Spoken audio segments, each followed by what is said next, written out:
Our financial situation, it's not where we want it to be. In fact, in the next 5 years, our budget is less with close to 50 billion rands. It's less. So that's not small money.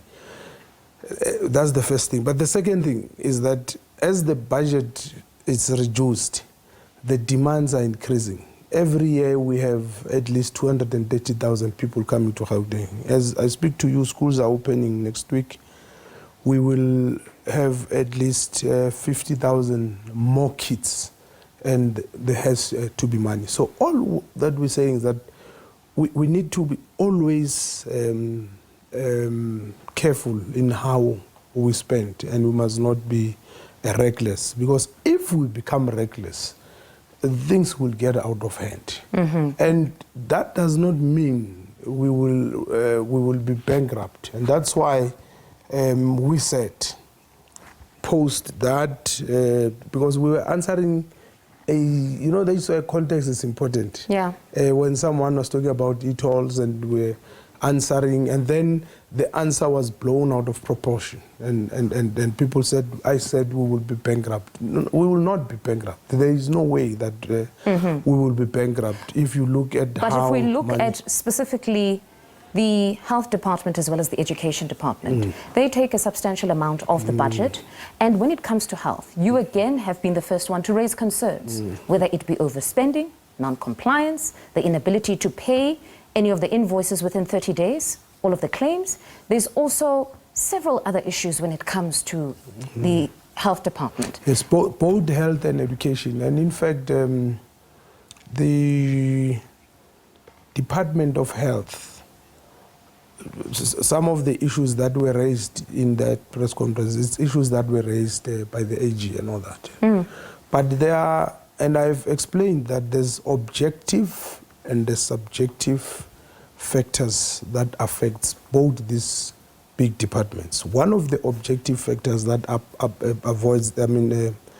affects them is the large numbers, as I've said, that comes into the province.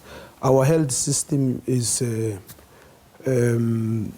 overburdened because you've got people who come as far as neighboring countries, by the way, not just neighboring provinces.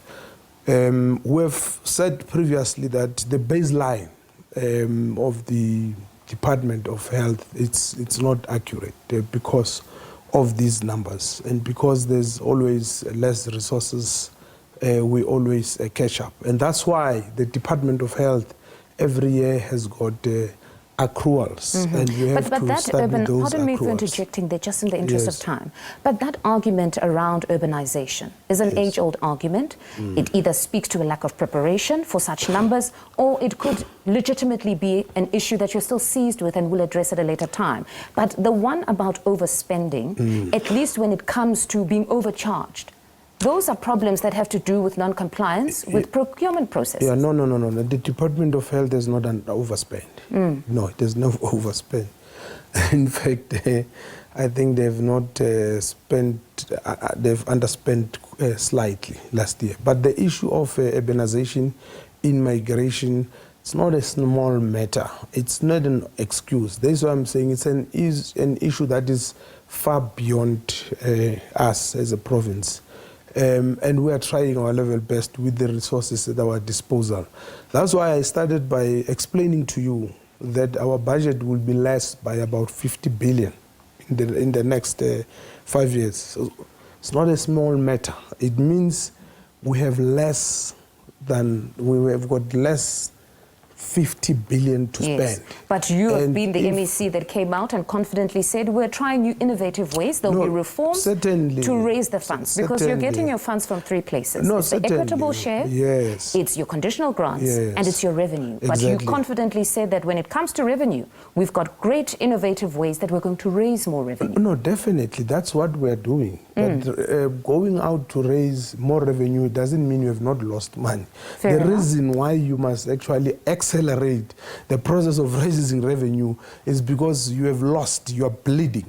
And anyway, you have no choice, because if you don't raise extra revenue, it means you might not be able to do many other things that you're supposed to do. So revenue enhancement is key. It's what we're going to do. We are focusing on, and that's why in our next budget speech we will deal with that in detail. But you must firstly understand the nature of the problem before you decide how you want to deal with it. So as I'm explaining to you now, we understand that one of the problems is that we're losing a lot of money because of a whole range of reasons, including the payment on Gauteng, including the accruals, including the cut on our revenue share, including an overstatement at some point. I think it was in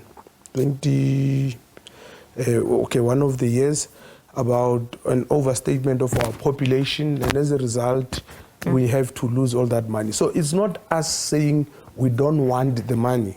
Yeah. It's objective factors that are beyond us, and hence we don't have money now in our disposal. However, we are looking at other ways of raising money. We'll touch on